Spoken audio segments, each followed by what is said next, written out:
Buenos días, mi nombre es Nicolás Doménico Barraquer López, soy estudiante de octavo semestre de Medicina de la Universidad del Rosario. El día de hoy vamos a revisar la anatomía del segmento anterior del ojo. El día de hoy vamos a hacer un breve repaso sobre la embriología del ojo para poder comprender el porqué de su anatomía. Asimismo vamos a profundizar brevemente en la función de cada una de sus estructuras anatómicas. Vamos a comenzar preguntándonos qué es el ojo y para qué sirve. Habrá una respuesta como es el órgano encargado de ver, así como habrá otra más elaborada como es el órgano de los sentidos encargado de acomodar y enfocar la luz en la retina que está cargada de fotorreceptores que van a enviar esa señal al cerebro para que pueda ser interpretada en una imagen. Pero más allá de esto, ¿qué es el ojo para un paciente? Y para ese mismo paciente, ¿para qué sirve? Puede que para uno sea la manera de poder aprender su tradición milenaria de bordado con colores y que debido a la condición que padece no pueda. Puede que para otra persona, como un estudiante universitario, sea tener que usar unas gafas con unos lentes gruesos que haga que un ojo se le vea más grande que otro y que debido a la condición que tiene no pueda usar lentes de contacto y se sienta feo de una manera u otra. Puede que sea para el hincha de la selección de su país que al estar dentro del estadio donde su hijo por fin está jugando de titular, lo único que él puede hacer es escuchar cómo la gente grita de la emoción cuando su hijo hizo un gol y lo único que él puede hacer es llorar de la felicidad porque lo único que ve a la distancia es un punto nublado y más nada. ¿Listo? Esto lo digo para comenzar la revisión de hoy, porque si bien la anatomía es un tema tedioso de estudiar, si nos imaginamos las personas por las que estamos haciendo esto, todo será más fácil. Ahora entrados en materia, ¿cuáles son las partes del ojo? ¿Cómo así? ¿El ojo tiene partes? ¿Cuántos segmentos y cámaras tiene el ojo? ¿Cómo así? ¿Esas son las partes del ojo? ¿Cuál es el segmento? ¿Cuáles son las cámaras? ¿Cuáles son las delimitaciones de estos? ¿Cuál es el origen embriológico del ojo y sus partes? ¿Por qué el ojo es una esfera? ¿Por qué el cristalino está dentro del ojo? ¿Cuántas capas tiene la córnea? ¿Qué es la córnea? ¿Dónde está? ¿Qué conforma el ángulo iridocorneal? ¿Qué es la pupila? ¿Cuál es su tamaño normal? ¿Para qué sirve? ¿Qué es el cristalino? ¿Cómo funciona? ¿Qué es el músculo ciliar? Si es un músculo, ¿cómo se contrae ese músculo? ¿Qué es el humor acuoso? ¿Dónde está? Y a lo largo de la presentación van a haber unas preguntas para que puedan ir evaluando los conocimientos de la sección que ya hayamos revisado. En esta foto pueden observar los ojos de mis compañeros del grupo de interés de oftalmología. ¿Por qué se las muestro? Porque así son los ojos tal y como todo el mundo los conoce. Sabemos que hay unos párpados, sabemos que hay una porción coloreada que se llama iris, de la cual muchos nos hemos enamorado en algún momento. También sabemos que en el centro hay una pupila, que es ese punto negro. Sabemos que esa porción coloreada que se oscurece como transición entre lo blanco, que es la esclera, y el iris, se llama el limbo. ¿Listo? También sabemos que las personas con algún defecto visual, como no poder ver de lejos o no poder ver de cerca, tienen que utilizar gafas y que a veces esas gafas pueden ser gruesas y hacen que los ojos se vean grandes o pequeños. Y si no les gustan esas gafas, pueden utilizar lentes de contacto. Ahora la pregunta con esos lentes de contacto es, ¿se quedan siempre en esa porción anterior del ojo? Si se van a los lados, ¿hacia dónde cogen? ¿Se van hacia atrás de los ojos? Y ahí abrimos otra pregunta que es, ¿qué hay detrás de ese ojo tal y como lo conocemos? Por lo cual les traigo este caso de una señora de 67 años de edad a la cual estaban preparando para una cirugía intraocular y en ese mismo momento salió una masa azulada de uno de los fornix de sus ojos. Esta masa azulada, como pueden ver, era una acumulación de unos 17 lentes de contacto, los cuales ella durante 35 años utilizó y no sabía a dónde se iban. ¿Y a dónde se iban? Sucede que detrás de los párpados nosotros tenemos una membrana transparente llamada la conjuntiva que va a estar tapizando los párpados en una porción que se va a llamar la conjuntiva palpebral. En la porción que va a estar tapizando al ojo o a esa porción escleral se va a llamar la conjuntiva bulbar, y la unión de estas dos se va a llamar el fornix, que es donde estaban todos esos lentes de contacto. Debajo de esa conjuntiva vulvar nos encontramos con una estructura llamada la cápsula de Tenon. La cápsula de Tenon se va a encargar de tener al ojo en su lugar y va a estar recubriendo los músculos extraoculares. Debajo de esa cápsula de Tenon nos encontramos con la esclera. La esclera va a ser esa porción blanca que nosotros ya conocemos del ojo. Va a tener su porción superior algo llamada la epiesclera, que va a ser su porción ricamente vascularizada. Y debajo de esta va a estar el estroma escleral, que va a ser el encargado de darle ese soporte al ojo, y es ahí donde se van a insertar los músculos extraoculares. Ubicándonos más hacia el centro del ojo nos encontramos con una estructura transparente, como el vidrio del ojo en su porción anterior, que se llama la córnea. Esta nos permite ver el iris en su interior, que también va a estar encargada de darle soporte y protección a las estructuras anteriores del ojo, y que además va a estar encargada en mayor proporción de la refracción de los rayos de luz que llegan hacia el ojo. ¿Y qué es eso de la refracción? Es el cambio de dirección que sufre una luz o una radiación al pasar de un medio, como sería el aire, a la córnea, y de la córnea al humor acuoso, y así consecutivamente. ¿Qué es eso del humor acuoso? Es una sustancia que se encuentra posterior a la córnea dentro de la cámara anterior y la cámara posterior, nutriendo al cristalino y a la córnea. Separando la cámara anterior de la posterior encontramos el iris, que es la membrana coloreada encargada de restringir o aumentar el paso de la luz. Detrás de ese iris encontramos el lente, que va a estar encargado en menor proporción de la refracción de los rayos de luz, pero su ventaja sobre la córnea es que sí se puede acomodar.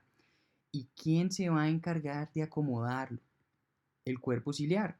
Es acá donde, además de encontrarse los músculos ciliares que acomodan el lente, se da la producción del humor acuoso en su epitelio. Posterior al lente encontramos el humor vítreo, el cual va a ser una sustancia gelatinosa encargada de darle soporte al ojo y contribuir a la refracción de los rayos de luz.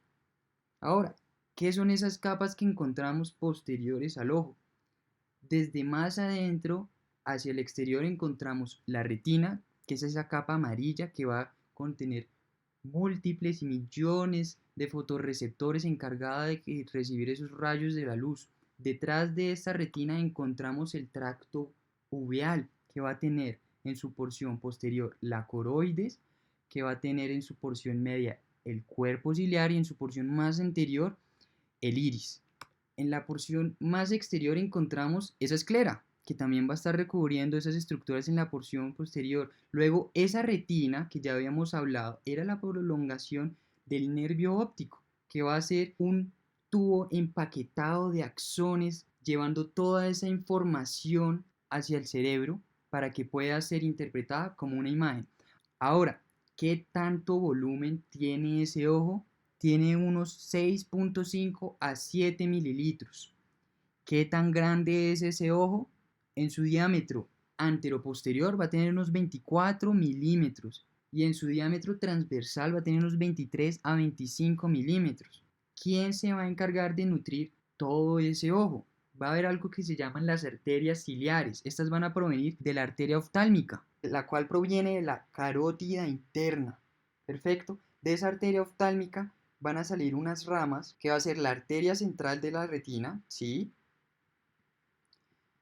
Las arterias ciliares posteriores, que van a haber unas cortas que se van a meter a esa coroides, van a haber unas arterias posteriores largas que no se van a meter ahí, pero pasan por el espacio supracoroidal y van a ir hacia anterior, donde se van a unir con las ramas de la arteria oftálmica anteriores, que van a ser las arterias ciliares anteriores, que estas van a llegar con los músculos extraoculares.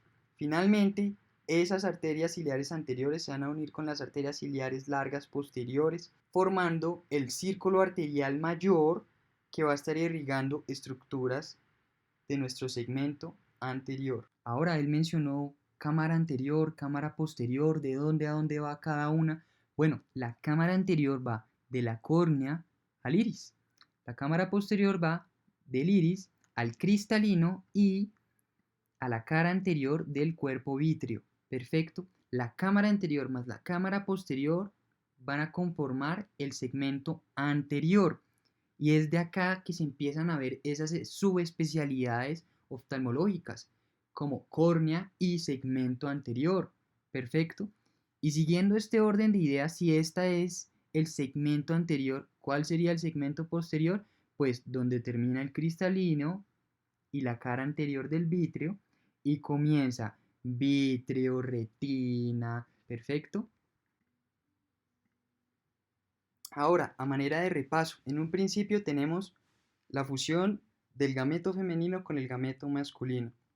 ¿Listo? Luego tenemos un cigoto. Ese cigoto se empieza a diferenciar hasta formar la mórula, que tiene 16 células. Luego se da una diferenciación en la que tenemos el blastocito.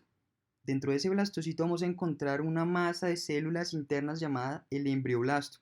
Luego la alineación de esas células va a formar una capa llamada epiblasto e hipoblasto, el disco germinativo bilaminar, que va a ser de todo nuestro interés. Luego de tener esas capas del disco germinativo bilaminar, en la tercera semana comienza un proceso llamado la gastrulación. ¿Qué es la gastrulación? La migración o invaginación de ese epiblasto a través de la línea primitiva. Perfecto. Esa migración va a dar unas células llamadas el mesodermo. Una vez ya se forma o ya migran esas células del epiblasto hacia ese espacio intermedio, terminamos con tres capas llamadas el ectodermo, mesodermo y endodermo. Nuestro epiblasto va a dar ectodermo para estructuras del sistema nervioso central y superficiales como la piel. Va a dar nuestro mesodermo, que va a dar estructuras como músculo y huesos. Acuérdense, M de mesodermo con M de músculo. Y ese hipoblasto, esa capa amarilla, va a dar el endodermo, que va a dar estructuras del sistema digestivo, por lo cual vamos a decir que del hipoblasto y del endodermo no viene ninguna estructura del ojo. ¿Listo? Nos quedamos con el epiblasto. Es al final de esa gastrulación, de la formación de esas tres capas, de la formación de ese disco germinativo trilaminar, que en la porción anterior del embrión aparece por primera vez el campo visual y como podemos ver es único, no se ha separado. Las alteraciones en RAX generan anoftalmia, o sea que no aparezca un ojo, por lo cual se puede deducir que ese gen RAX está implicado en la formación de ese único campo visual. ¿Listo? A partir de ese momento, el PAX va a estar involucrado en diversos procesos que sus alteraciones van a implicar alteraciones estructurales anatómicas. ¿Listo? Luego de tener ese disco germinativo trilaminar viene la neurulación. Encontramos que en ese dorso del embrión hay algo llamado la placa neural. Esa placa neural se va a empezar a, por decirlo así, invaginar. Va a tener una unión de sus bordes, que es esa porción verde que vemos. Una vez ya se dio esa invaginación y esa unión, la migración de esas células de la placa neural van a generar algo llamado el tubo neural. La migración de esos bordes van a generar algo llamado la cresta neural. Y la unión de esa zona más periférica va a dar algo llamado el ectodermo superficial. ¿Y de dónde venía todo esto? Del ectodermo. Ese ectodermo se invaginó y terminó generando tres líneas celulares diferentes, llamadas de arriba abajo, ectodermo superficial. En el centro, tubo neural o neuroectodermo, que va a estar encargado de formar el cerebro y la médula espinal, entre otros. Y a sus lados, la cresta neural. Perfecto. Es al final de esa neurulación, cuando se está terminando de formar ese tubo neural, exactamente a los 22 días, aparece por primera vez un surco llamado el surco óptico. Es en ese día 22, les repito, día 22, que por primera vez podemos ver en el embrión el ojo, por decirlo así, primitivo. Pero bueno, se separaron, estamos viendo dos surcos ópticos. ¿Quién se encargó de dar esa separación? El gen Sonic Hedgehog. Y mutaciones en el Sonic Hedgehog generan sinoftalmia, que es esa condición que en el pasado se conocía como los cíclopes. Genera que las personas nazcan con un ojito. Perfecto. Ahora nos vamos a enfocar en ese tubo neural, solo lo vamos a ver a él.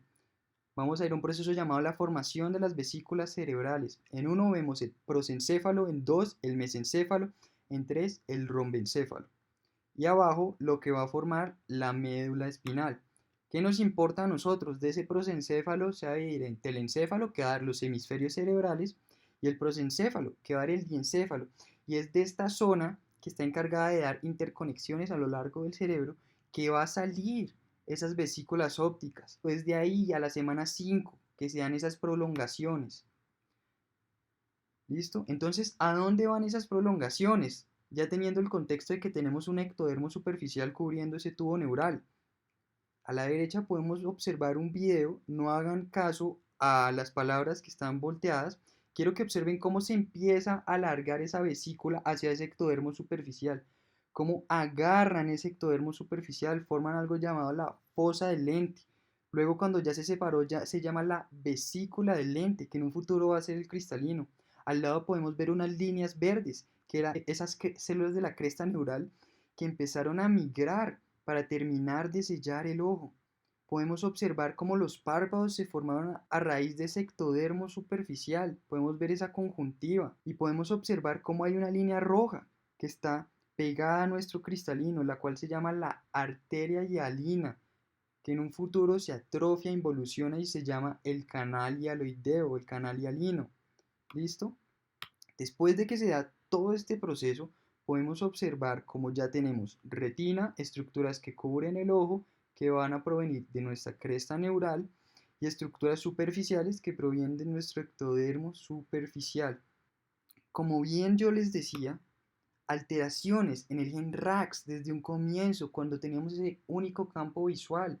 Si no hay RAX, genera una condición llamada anoftalmia. No se forma ninguna estructura del globo ocular.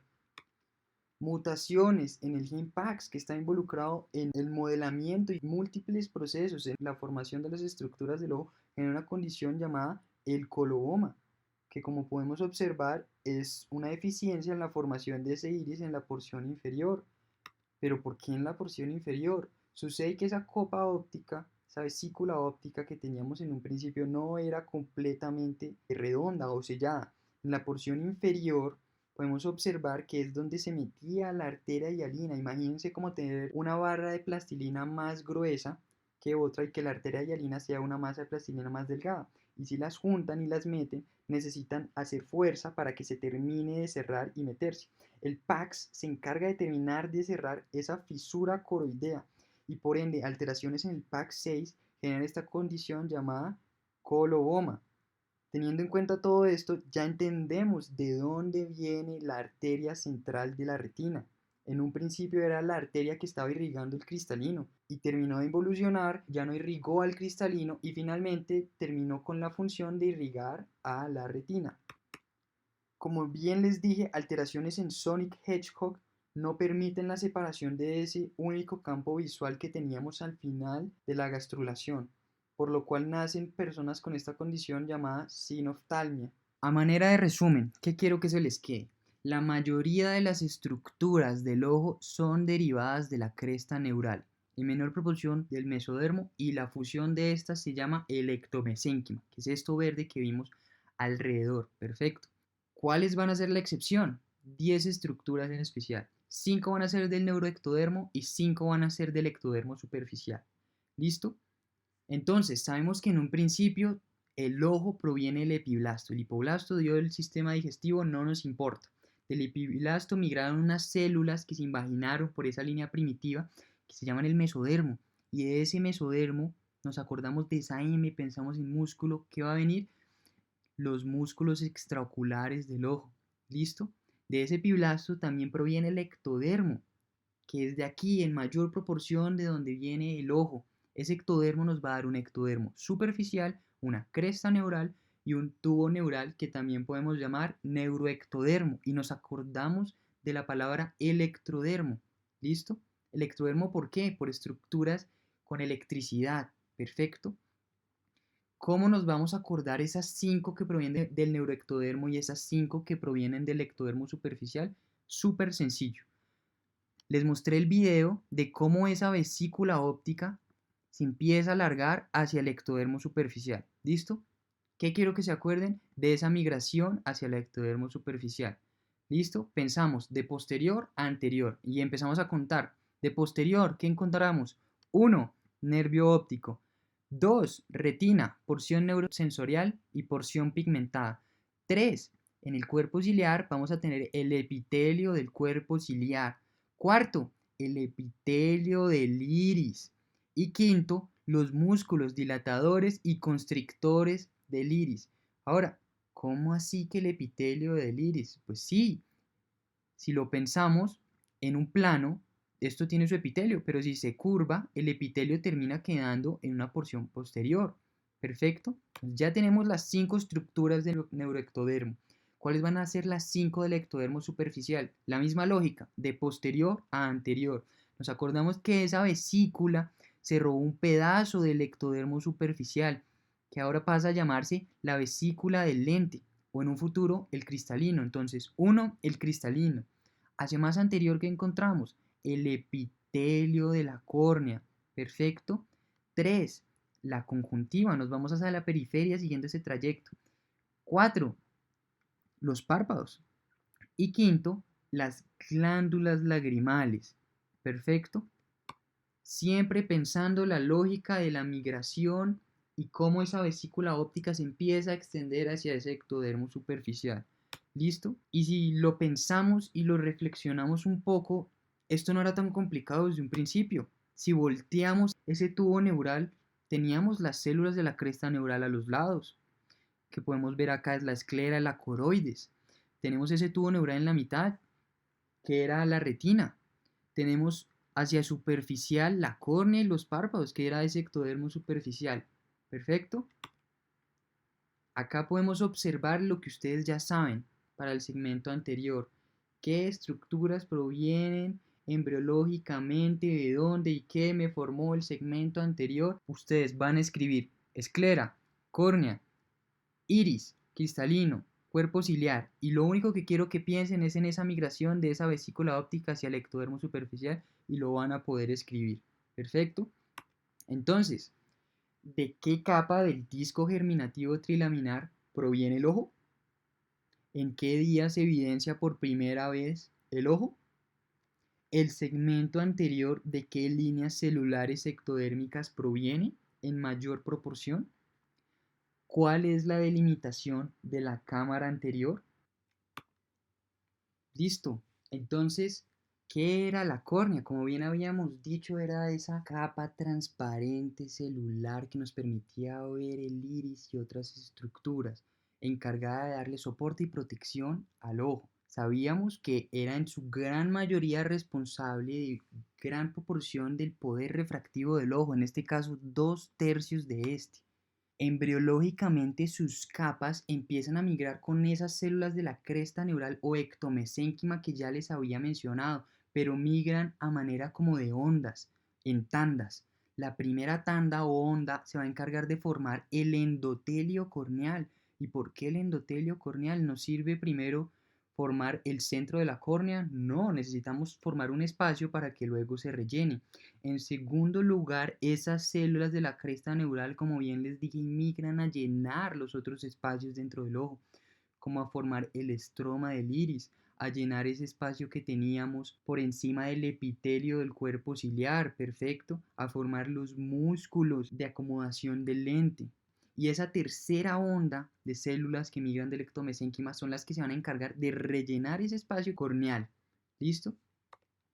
Como pueden ver es muy delgada y recuerden que tiene gran poder refractivo por su curvatura, entre otros factores.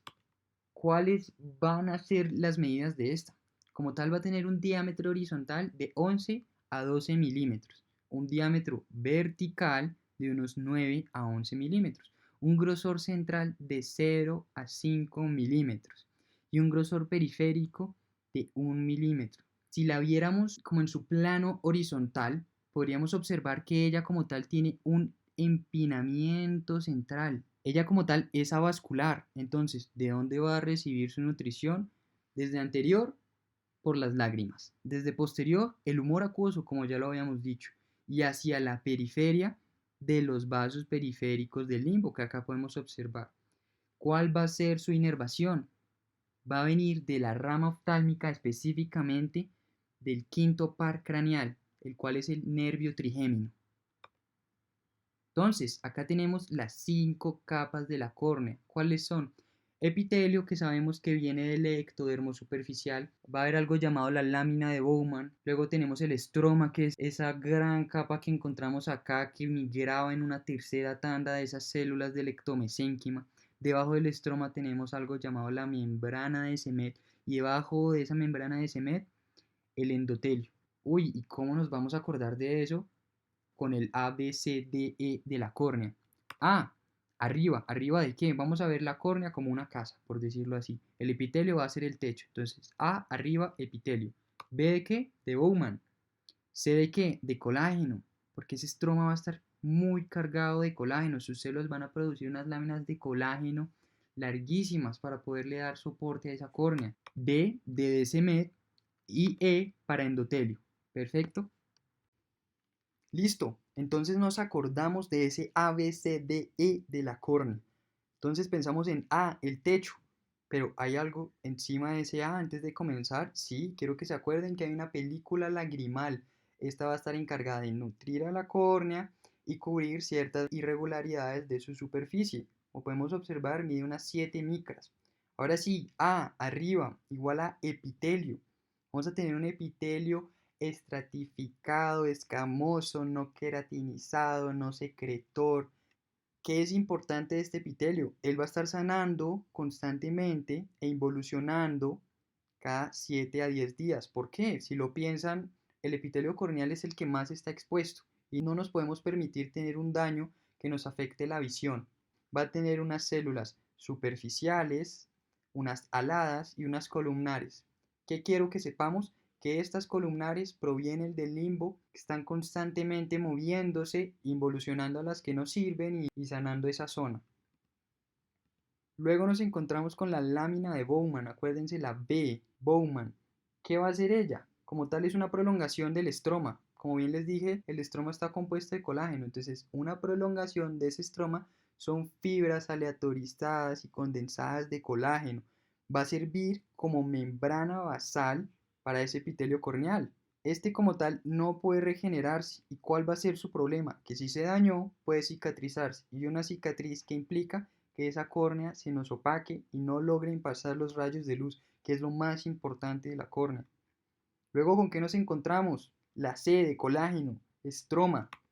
Va a estar encargado de darle rigidez y ese mantenimiento de la curvatura a la córnea. Como podemos observar, las fibras de colágeno anteriores están organizadas como más oblicuamente.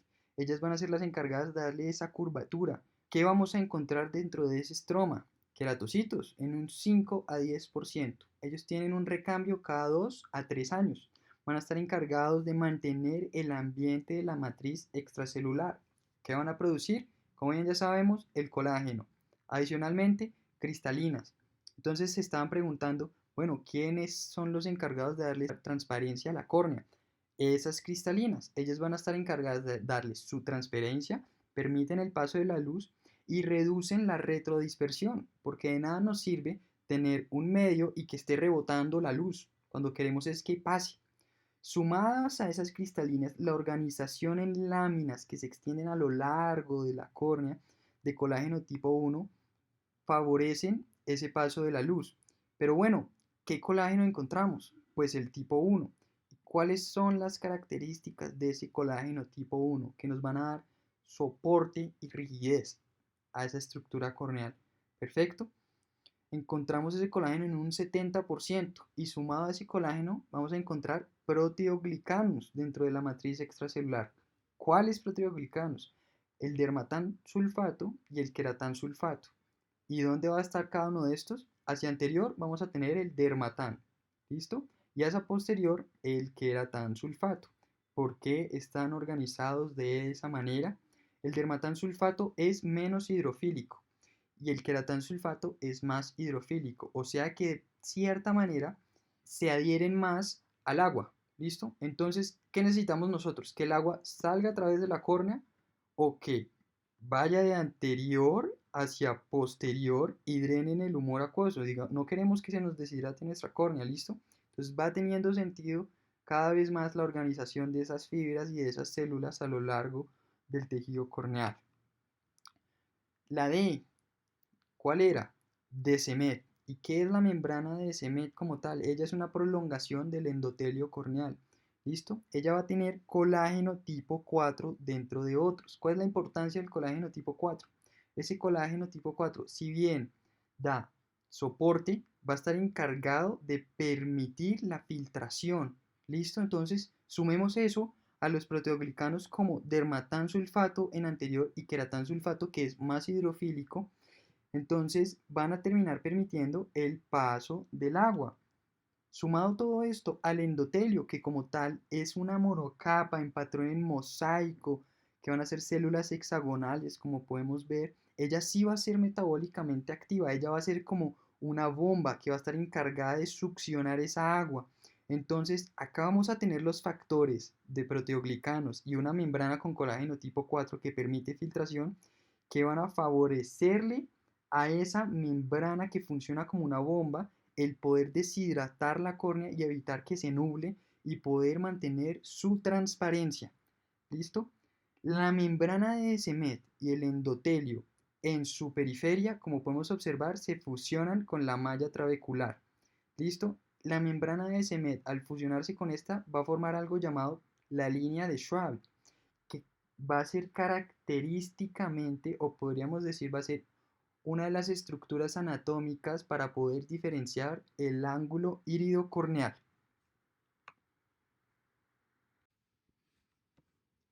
Como ya les había mencionado, hacia la periferia de la córnea encontramos una zona denominada el limbo corneal. Sencillamente, ¿cómo la podemos identificar? Encontramos nuestro iris bien colorido y luego vemos una zona de transición como grisácea tirando azul que termina en la esclera, en esa porción blanca. Perfecto. Para los patólogos, ellos cómo la delimitan. Ellos hablan de la terminación de la membrana de Bowman, ¿listo? Y hacia posterior hablan de la terminación de la membrana de Semet. Ahí podríamos decir que es donde comienza esa zona azul grisácea. Perfecto. ¿Y dónde la terminan los patólogos? Ellos cuentan 1.5 milímetros hacia la periferia y cuentan 2 milímetros descendiendo verticalmente. ¿Por qué? Porque es en esa zona a 1.5 milímetros que se encuentra mayor sobrelapamiento de estructuras esclerales. Encontramos el estroma escleral y encontramos algo llamado el espolón escleral. Perfecto. Entonces, ¿cuál va a ser la importancia de ese limbo corneal? Uno, nos ayuda a encontrar el ángulo camerular. Ahí es donde se drena el humor acuoso. ¿Por qué? No lo queremos dañar. ¿Listo? Adicionalmente a esto, como punto de referencia quirúrgico, sucede que en ese limbo corneal encontramos las células germinativas del epitelio corneal. Como bien dijimos, cada 7 a 10 días se están renovando porque es la parte más expuesta a daños y no queremos tener irregularidades, no queremos tener un tejido cicatricial que nuble la visión y no permita el paso de los rayos de luz. Ahora, ¿qué estructuras encontramos en ese limbo corneal? Vamos a pensarlo de afuera hacia adentro. ¿Qué teníamos de afuera? La conjuntiva, perfecto, pero se va a llamar la conjuntiva límbica. Debajo de esa conjuntiva habíamos dicho que había algo llamado la cápsula de Tenon, perfecto, que estaba recubriendo ese globo ocular y los músculos extraoculares y manteniendo todo en su lugar. Luego, ¿con qué nos encontramos? La epiesclera, listo, que era la porción muy vascularizada escleral. Luego de esa epiesclera, pues que está el estroma córneo-escleral. ¿Por qué córneo-escleral? Porque estamos en el limbo, se está fusionando el estroma corneal con el estroma escleral. Y en el final de este encontramos el aparato de drenaje acuoso. Acá es donde se drena ese humor acuoso que venía desde el epitelio del cuerpo ciliar, que estaba irrigando la cámara posterior, que estaba nutriendo el cristalino, que pasaba a través de la pupila, nutría la córnea y se llevaba también los desechos que esa córnea nos estaba irrigando hacia adentro, porque si bien nos acordamos, esos proteoglicanos estaban funcionando de tal manera que favorecen la deshidratación de la córnea, sumado a la membrana de Desemet que tiene colágeno tipo 4 que permite la filtración para que finalmente todo llegue a ese aparato de drenaje acuoso y salga por un sistema venoso perfecto y podamos mantener una presión intraocular adecuada. En esta imagen podemos observar un corte de la córnea en el cual vemos el epitelio, estroma y endotelio. Podemos observar la ubicación de las células madre del epitelio. Miremosla acá. Podemos observarlas en ese limbo corneal y ya nos acordamos que esas células están migrando hacia el centro y hacia afuera para poder mantener una superficie sana y transparente. Pregunta: ¿cuántas capas tiene la córnea y cuál es su origen? Nos vamos a acordar del A, B, C, D, E de la córnea. Y orígenes, sabemos que provienen del ectodermo, sabemos que ese ectodermo dio un ectodermo superficial, sabemos que ese ectodermo dio una cresta neural que sumado al mesodermo da un ectomesénquima y sabemos que da un tubo neural. Entonces acuérdense de esa migración del tubo neural que se roba el lente del cristalino y cómo ese ectodermo superficial queda cubriendo otras estructuras. Vamos a recordar que la córnea era la delimitación anterior de la cámara anterior. ¿Y dónde terminaba nuestra cámara anterior? En el iris. Perfecto. Esa cámara anterior como tal va a tener una profundidad de 3 milímetros centralmente. ¿Por qué centralmente? Sucede que hacia su periferia, como podemos observar, es más profunda. ¿Por qué? Porque el cristalino tiene una forma biconvexa que va a estar empujando ese centro del esfínter iridiano.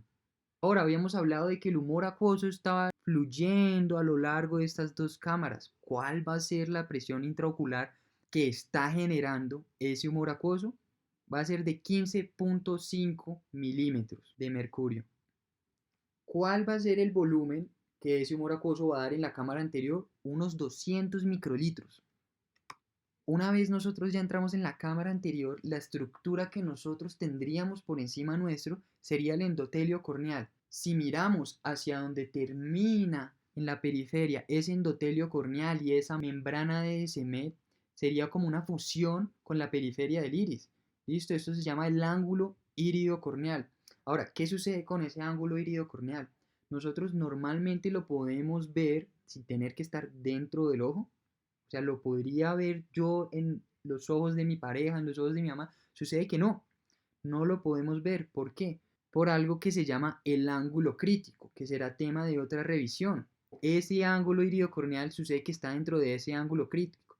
Y para que lo comprendamos brevemente, la luz de ese ángulo, por estar dentro de ese ángulo, no permite la salida a través de la córnea. Por decirlo así, está rebotando como en un espejo hacia adentro de la cámara anterior. Por eso no podemos ver el ángulo iridocorneal normalmente desde el exterior del ojo.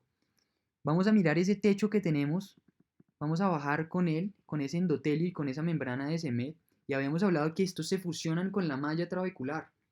¿Listo? Y habíamos hablado de que hay unas estructuras anatómicas que son características del ángulo iridocorneal. Estas van a ser 5. ¿Cómo nos vamos a acordar de ellas? Entonces, vamos a pensar que hacia anterior vamos a tener la córnea. Perfecto.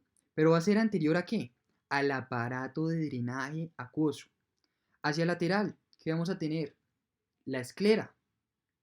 Hacia posterior de ese aparato de drenaje acuoso, ¿qué más vamos a tener? El iris y el cuerpo ciliar. Ahora quiero que piensen que el aparato de drenaje acuoso está drenando el humor acuoso. Entonces lo vamos a imaginar como un agujero negro. Va a estar drenando el humor acuoso por un lado, desde anterior va a estar drenando la córnea, desde lateral va a estar drenando la esclera y desde posterior el iris y el cuerpo ciliar. Entonces vamos a contar estructuras desde anterior. Fusión de la membrana de Descemet desde anterior con la malla trabecular nos va a dar la línea de Schwab.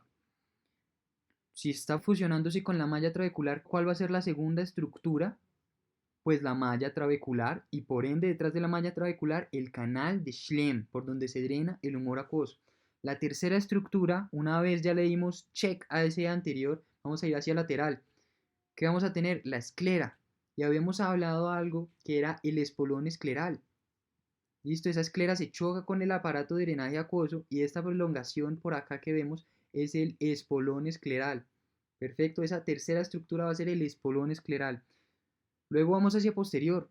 ¿Con qué nos encontramos? Uno pensaría que el iris, pero sucede que en realidad podemos observar la porción anterior o la cara anterior del cuerpo ciliar, como bien la ven acá.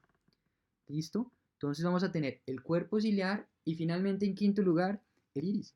Entonces, repaso, siguiendo este orden de ideas, pensando el aparato de drenaje acuoso en la mitad como un agujero negro, teniendo la córnea en anterior, en lateral la esclera, en posterior el iris y el cuerpo ciliar. Entonces, desde anterior, 1. Córnea con su fusión, 2. Malla trabecular y aparato de drenaje acuoso como canal de Schlemm.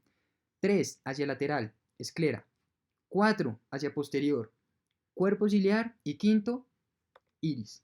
Perfecto. Ahora, esta línea va a ser la línea de Schwab. ¿Listo? Se fusionaron con la malla trabecular. La malla trabecular va a tener una porción anterior que va a ser esta blanca. Su porción intermedia va a ser esta transición entre la porción blanca y la roja, que va a ser la porción posterior de la malla trabecular. Hacia más posterior vamos a tener el espolón escleral y hacia más posterior que vamos a tener el cuerpo ciliar y finalizando en quinto lugar el iris. Para tener un ejemplo vamos a mirarlo desde el iris hacia anterior. Iris, borde anterior del cuerpo ciliar, espolón escleral, porción posterior de la malla trabecular, podemos ver esa porción roja, porción intermedia de la malla trabecular, la línea de Schwab estaría por acá. ¿Listo? Mencionamos entonces a la malla trabecular y que detrás de esta está el aparato de drenaje acuoso. Como tal, esta va a ser una estructura esponjosa, circular, de tejido conectivo, tapizada por los trabeculocitos. Ella va a tener propiedades contráctiles por estos trabeculocitos, que van a estar influyendo en la resistencia de flujo de salida de ese humor acuoso. Perfecto. Adicionalmente, van a tener propiedades fagocíticas. ¿Listo?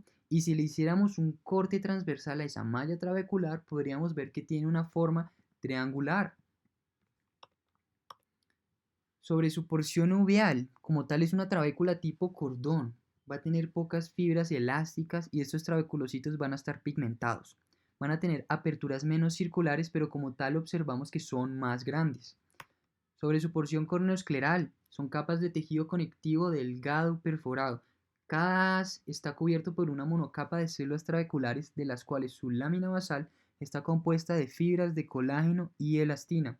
Ahora, con el tiempo, con el envejecimiento, esta parte sufre un incremento en la pigmentación, una disminución celular y un engrosamiento de la membrana basal. La porción más interna de la malla trabecular va a ser la malla endotelial, que como tal es la porción trabecular de ese tejido conectivo pericanalicular que está rodeando ese canal de Schlemm. Esta capa endotelial o malla endotelial va a ser una multicapa celular que va a estar formando una red suelta, o sea que va a tener espacios intercelulares. ¿Pero de cuánto espacio? De unas 10 micras. Habíamos mencionado que desde el interior de esa cámara anterior podemos ver que esa malla trabecular va reduciendo su tamaño cada vez más. Entonces, ¿por dónde termina pasando el humor acuoso? Nos vamos a ubicar en el interior de ese canal de Schlemm. Perfecto. Vamos a ver que va a tener unas vacuolas adentro que van a tener una porción anterior y van a tener también un hueco posterior. Entonces uno diría, bueno, ese humor acuoso tiene un paso directo. Sucede que en realidad no se sabe por dónde pasa el humor acuoso. Se sabe que pasa por una vía transcelular, pero el camino exacto no se conoce. Como tal, el canal de Schlemm va a ser un tubo circular, similar a un vaso linfático. Va a ser una monocapa continua de endotelio no fenestrado. No fenestrado, ¿por qué? No queremos que se salga ese líquido. Y va a ser una pared de tejido conectivo. Va a tener un revestimiento endotelial irregular por esas vacuolas que ya mencionamos, que como tal van a ser las células. Miremos acá, tiene su núcleo y tiene el espacio de la vacuola bien grande donde se acumula el líquido y termina saliendo. Van a dar ese revestimiento irregular. Por debajo va a tener una zona que va a estar soportando lo que va a ser una membrana basal irregular y una zona de tejido conectivo pericanalicular. Entramos al canal de Schlemm. ¿Cómo sale todo ese humor acuoso? Principalmente pasa a través de una válvula de un solo sentido. ¿Cómo así? Sí, la malla trabecular es una válvula de un solo sentido. Una vez logra pasar el humor acuoso, no tiene cómo devolverse. Pasamos por la malla trabecular, llegamos al canal de Schlemm, llegamos a unos 25 a 30 conductos colectores, podríamos observarlos acá, o a unas 8 venas acuosas. ¿Qué va a suceder ahora? Podemos observar que las venas acuosas tienen diferentes salidas. Entonces, el humor acuoso puede tomar un camino corto, que va a ser a través de las venas acuosas, o un camino largo, que va a ser a través del plexo profundo intraescleral y el plexo venoso intraescleral. Después, ¿a dónde van? Al plexo epiescleral, van a empezar a salir de ese ojo para finalizar dentro de las venas anteriores ciliares y superior oftálmica y terminando en el seno cavernoso.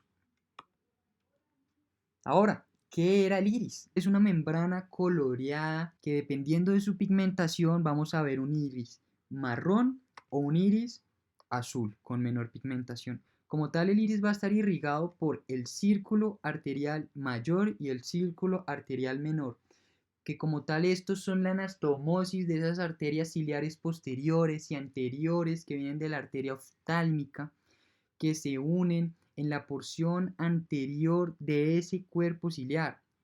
¿Qué significa esto? ¿El círculo arterial mayor está en el iris o está en el cuerpo ciliar? Está en el cuerpo ciliar. ¿Listo? Ahora, esas arterias que vienen del círculo arterial mayor de ese cuerpo ciliar se irradian hacia el centro del iris y terminan formando el círculo arterial mayor, que va a generar una protuberancia en esta zona que se va a llamar el collarete del iris. Sobre su musculatura, sabemos que el iris necesita abrirse para permitir el paso de luz y sabemos que necesita cerrarse para restringir el paso de luz. ¿Quién se encarga de restringir el paso de la luz? El músculo circular. Sus fibras van a ser circulares, también se le llama el músculo constrictor. ¿Y quién se va a encargar de abrir ese iris? El músculo dilatador, y podemos ver sus fibras radiales. Ahora, su inervación, ¿de dónde va a provenir? La del músculo circular del iris va a provenir del sistema nervioso parasimpático. La inervación del músculo dilatador o radial proviene del sistema nervioso simpático. Bueno, pero ¿cómo nos podemos acordar de eso? ¿Cuáles son las acciones? Eso había una terminología. La miosis es para cuando se constriñe la pupila. La midriasis es para cuando se dilata la pupila. Sí, pero sigue siendo un poco más complicado.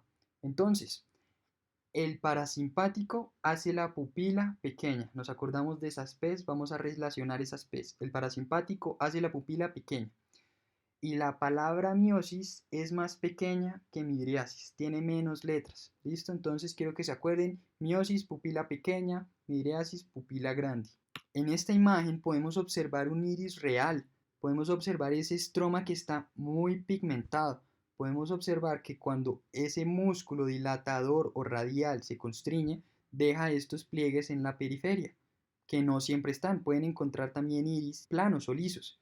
Asimismo, el músculo circular, cuando se constriñe, ese estroma forma estas líneas, que si ustedes cierran su boca como dando un beso, sucede lo mismo con la piel, a pesar de que el músculo tiene otro sentido.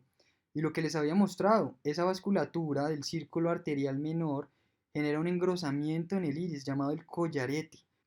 Acá podemos observar el corte de un iris.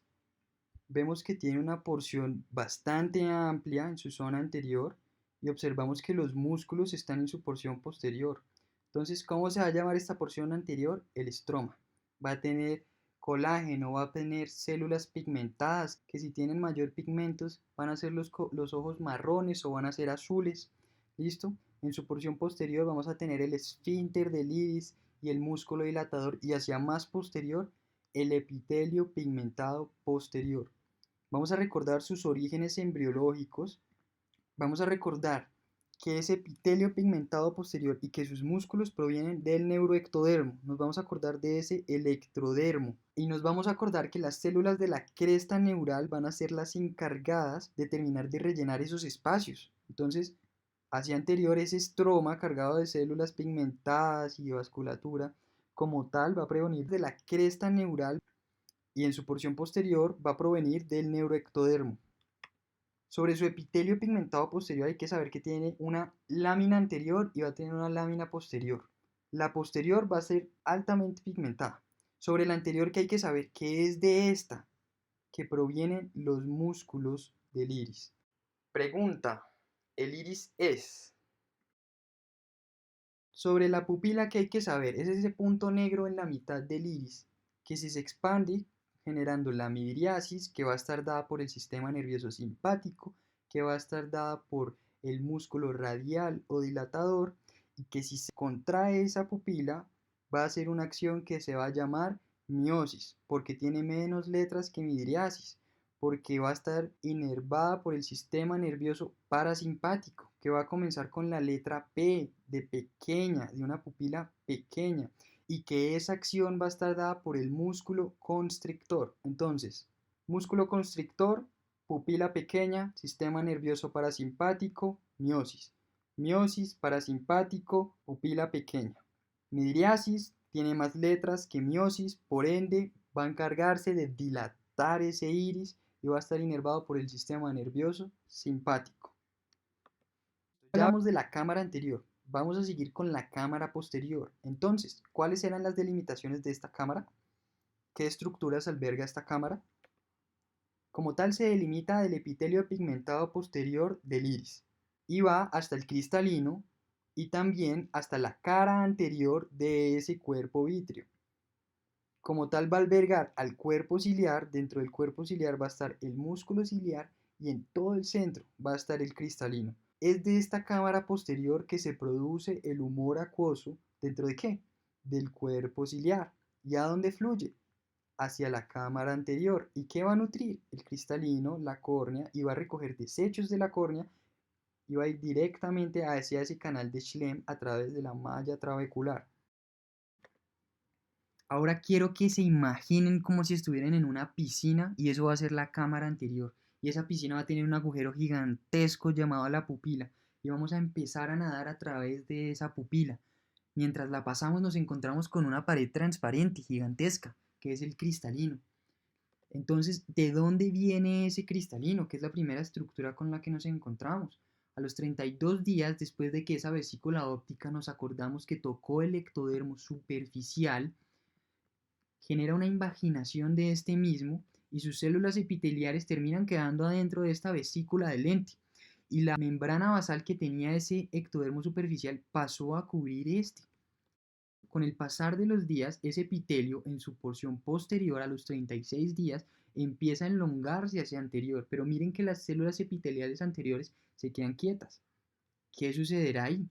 Con el pasar del tiempo, esas fibras empiezan a seguir creciendo, esas células que están en la periferia se van a volver la zona germinativa y es de ahí que van a empezar a seguir elongándose con el pasar de los días. Pero bueno, yo les dije que las células epiteliales posteriores crecieron de posterior a anterior y ¿eso por qué? Sucede que unas personas se hicieron la misma pregunta y decidieron hacer el experimento en los cristalinos de unos ratoncitos. Se lo voltearon quirúrgicamente cuando ya iba a medio crecimiento y sucedió que las células epiteliales anteriores empezaron a crecer. Luego estudiaron las sustancias que estaban involucradas ahí y resultó que el factor de crecimiento fibroelástico secretado por la retina del embrión era el encargado de producir ese enlongamiento. Ahora, yo les había mencionado que el cristalino tiene 1/3 del poder refractivo del ojo. No suena la mayor cosa, pero en realidad la capacidad que tiene el cristalino para jugar con ese poder refractivo es lo que nos permite poder enfocar constantemente objetos en su lejanía y en la cercanía. Como tal, su función es la acomodación física.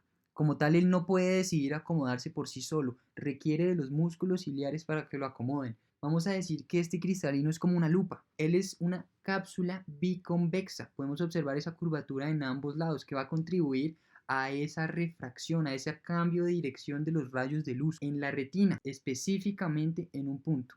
El cristalino no va a tener inervación y va a ser avascular. Si bien en un principio recibía la irrigación de la arteria hialina, después del nacimiento esa arteria ya involucionó, ya no está.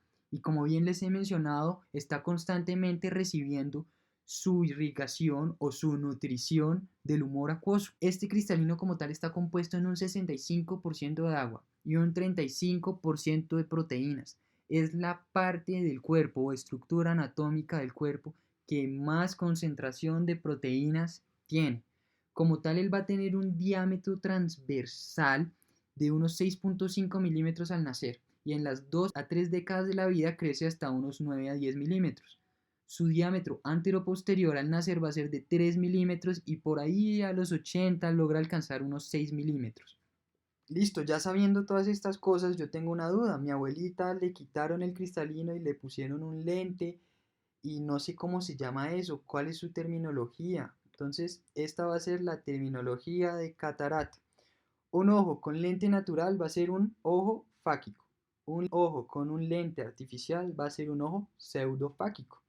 Y un ojo sin lente va a ser un ojo afáquico. Ahora, yo ya les había mencionado que en su zona periférica o en su ecuador es donde se encuentra la zona germinativa, las células que se multiplican y tienen múltiples mitosis y están formando constantemente nuevas fibras del cristalino. Y entonces, si hay una zona periférica, tiene que haber una intermedia y una central. Sucede que estas no contribuyen mucho a estas múltiples mitosis que tienen el fin de generarnos nuevas fibras. Sobre su cápsula, como tal, esta va a ser la lámina basal del ectodermo superficial que va a pasar a ser la lámina basal del lente. Va a ser rica en colágeno tipo 4 y nos tenemos que acordar que el colágeno tipo 4 es importante para dar soporte, pero más que soporte nos permite la filtración. ¿Filtración de qué? Recordemos que el cristalino es avascular, entonces el colágeno tipo 4 va a permitir que nosotros podamos nutrir a través de un humor acuoso al cristalino y a esa zona germinativa para que siga teniendo múltiples mitosis. Teniendo en cuenta la embriología, sabíamos que la porción posterior es la que se elongó hacia anterior. Entonces, ¿cuál parte del cristalino va a ser más gruesa, la anterior o la posterior? Sucede que la anterior tiene 15.5 micras de grosor y la posterior 2.8 micras. ¿Cuál va a ser el problema de esto? Sucede que a la hora de realizar una cirugía de cataratas, esas 2.8 micras son un factor de riesgo para que al cirujano dentro de una cirugía de cataratas para sacar ese lente, el cristalino se le pueda ir hacia la cámara vítrea al romper esa delgada cápsula posterior. Sobre su epitelio, hay que saber que tiene un núcleo prominente, que tiene pocos organelos citoplasmáticos. Ya sabemos que la zona central e intermedia no tienen mayor mitosis. Sabemos que en la periferia o en su ecuador tiene su zona germinativa. Sabemos que esa zona germinativa, después de pasar por unas mitosis, sacan unas células que se van a llamar las células hijas y se van a comenzar a elongar hacia anterior y hacia posterior. Al elongarse, se van a llamar fibras. Estas fibras van a ser hexagonales, van a estar interdigitadas entre sí. Podemos observar esos bracitos. Van a tener un citoplasma el cual va a contener cristalinas, alfa, beta y gamma. ¿Cuál va a ser la importancia de estas cristalinas? Pues que le van a dar una transparencia, va a ser como el agua cristal. Y hay que saber que desde su embriología, en un principio, el crecimiento de ese epitelio posterior da una forma característica en su polo anterior y en su polo posterior a la unión de esas fibras, que van a ser unas yes. Con el paso del tiempo, esas yes se unen y van a generar más ramificaciones. Pregunta, ¿cuál es el origen embriológico del lente? ¿Cuáles son sus capas? ¿Y cuál es su función?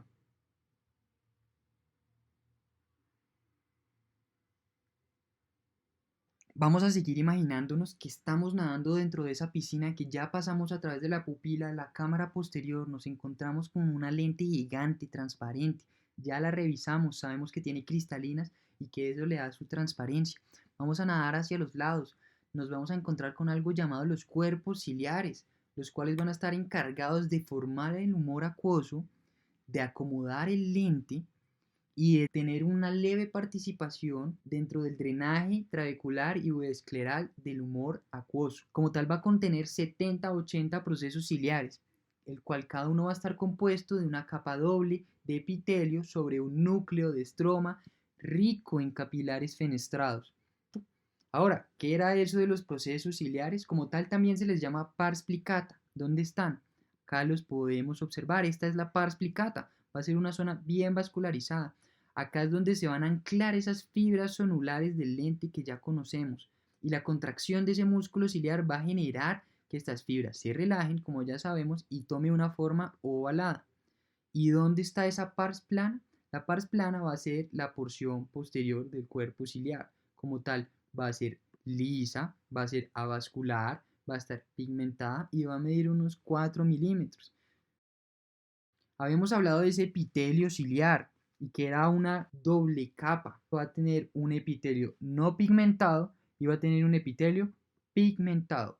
Es en este epitelio pigmentado que quiero que se les quede en la cabeza donde se produce el humor acuoso, que va a pasar en un futuro a la cámara posterior. En esta imagen podemos observar la pars plana de los cuerpos ciliares.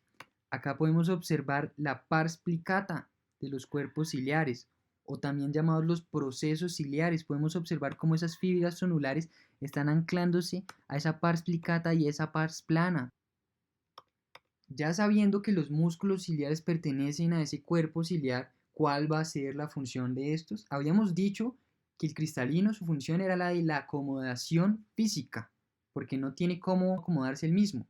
¿Y quién lo acomodaba? ¿Quién se encargaba de esa acomodación fisiológica? Pues los músculos ciliares. Ellos se van a comportar como fibras de músculo liso no estriado y su inervación va a ser parasimpática en un 97%. Bueno, y ese 3%, ¿quién lo va a dar? ¿O a dónde va a ir? Resulta que ese 3% va a estar dirigido al esfínter circular del iris. Esa inervación parasimpática restante va a ser la que va a estar actuando ahí. Sobre sus fibras musculares, ¿qué hay que saber?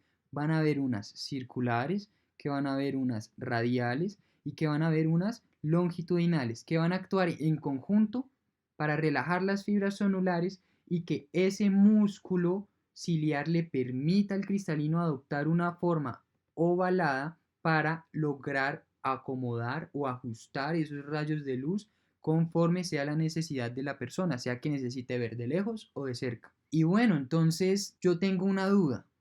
¿Cómo se une ese tracto uveal a la esclera? ¿Está suelto? ¿Está girando? ¿Qué sucede? Hay que saber que en su porción anterior esas fibras longitudinales sirven de anclaje a lo largo de todo ese espolón escleral para que el tracto uveal se mantenga estable. Ya nos habíamos imaginado nadando de la cámara anterior a través de la pupila a la cámara posterior, nos encontramos con ese cristalino, luego nadamos hacia lateral, encontramos esos cuerpos ciliares, descubrimos que en el epitelio pigmentado de esos cuerpos ciliares es donde se produce el humor acuoso. ¿Cuál va a ser la función de ese humor acuoso? Darle soporte al ojo, nutrir al cristalino, nutrir la córnea, limpiar la cámara anterior también de los desechos que bajan de esa córnea gracias a ese endotelio que funciona como una bomba. ¿Y dónde se drena ese humor acuoso? Uno, en la malla trabecular hacia el canal de Schlemm y finalmente al seno cavernoso. Y dos, hacia otro camino llamado la vía uveoescleral no trabecular hacia el espacio supraciliar o supracoroidal. ¿Cómo es la producción de ese humor acuoso? Se produce a una tasa de 2 a 3 microlitros por minuto. Imagínense que tenemos una producción de 2 a 3 microlitros por minuto y sucede que esa malla trabecular se cierra. Se va a incrementar esa presión intraocular. ¿Puede generar daños? Sí, va a generar una enfermedad que se llama o es una neuropatía óptica crónica degenerativa, o bien conocida como glaucoma. El incremento de la presión intraocular genera una neuropatía óptica. ¿Cómo así? Ese incremento de la presión intraocular se vuelve un factor de riesgo predisponente para que el nervio óptico y toda esa inervación atrás que nos permite ver se altere, que se dañe. Por eso es muy importante mantener, uno, una malla trabecular adecuada y dos, una tasa de producción de humor acuoso adecuada, lo cual, teniendo estos dos factores en cuenta, una vía de salida y una vía de producción, pueden ser ambos blancos para el tratamiento del glaucoma. Puede hacerse un tratamiento que abra esta malla y se podrán imaginar se les puede dar un tratamiento que disminuya la producción del humor acuoso. Pregunta: sobre el humor acuoso, ¿es cierto que recorre este camino? Listo, a manera de resumen, ya sabemos que el ojo como lo conocemos, detrás de esos párpados hay una conjuntiva palpebral que se va a unir a través del fornix o fondo de saco a la conjuntiva bulbar, que es acá donde esos lentes de contacto se le habían quedado atascados a la señora y nunca se dio cuenta. Sabemos que la esclera va a tener una epiesclera que va a ser ricamente vascularizada. Sabemos que esa esclera va a tener un estroma que le va a estar dando soporte al ojo y es acá donde se van a unir los músculos rectos extraoculares del ojo.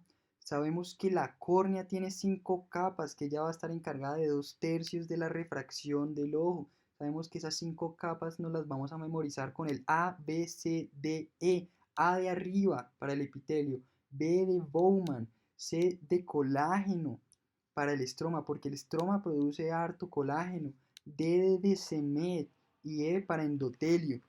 Sabemos que detrás de esa córnea encontramos algo llamado el humor acuoso, que está proviniendo del epitelio ciliar, que está encargado de nutrir al cristalino, de nutrir también a la córnea y que es drenado a través de la malla trabecular al canal de Schlemm y a través de la vía uveoescleral a través del cuerpo ciliar. Sabemos que detrás de esa córnea, delimitando la cámara anterior en su porción posterior, está una membrana coloreada llamada iris, que va a tener un músculo dilatador encargado de expandir esa pupila para que pasen más rayos de luz, haciendo algo que se llama la midriasis, que va a estar inervada por el sistema nervioso simpático. Sabemos que el encargado de constreñir esa pupila se llama el músculo circular o constrictor o esfínter del iris y que ese esfínter del iris va a ser inervado por el sistema nervioso parasimpático, que va a ser la pupila pequeña, con P de parasimpático pequeña, y que esta acción se va a llamar miosis y que miosis tiene menos letras que midriasis y que por esto miosis va a ser la pupila pequeña. Sabemos que detrás de ese iris está el lente, el cristalino. Ya sabemos que proviene del ectodermo superficial. Sabemos que su membrana basal es más delgada en su porción posterior, precisamente porque durante su crecimiento embriológico, ese epitelio posterior creció de posterior a anterior, dejando una membrana basal muy delgada, que puede implicar un problema dentro de una cirugía de catarata. Sabemos que ese cuerpo ciliar tiene 3 funciones. 1. Producción de humor acuoso. 2. Acomodación del lente. 3. Participa brevemente en el drenaje de humor acuoso, pero algo es algo, funciona. Y que cada cuánto se produce ese humor acuoso, produce unos 2 a 3 microlitros por minuto. Sabemos que detrás de ese segmento anterior que ya repasamos el día de hoy y que está delimitado desde la cámara anterior hacia la cámara posterior, que la cámara anterior va desde la córnea hacia el iris, que la cámara posterior va del iris hacia el cristalino y la cara anterior del cuerpo vítreo. Y sabemos que el segmento anterior es la sumatoria de esas dos más la córnea. Por eso se les llama especialistas de córnea y segmento anterior. Perfecto. Sabemos que ese humor vítreo o cuerpo vítreo es una sustancia gelatinosa que le está dando tono al ojo en su porción posterior, que el ojo como tal tiene un tono de unos 6.5 a 7 mililitros. Sabemos que las capas posteriores van a ser la retina, la coroides y que el nervio óptico se va a encargar de llevar esas imágenes o de llevar toda esa transducción de señales de fotones recibidos en la retina por sus células fotorreceptoras a la corteza visual. Sin más que decir, agradezco mucho su atención. Espero esta revisión les haya servido bastante.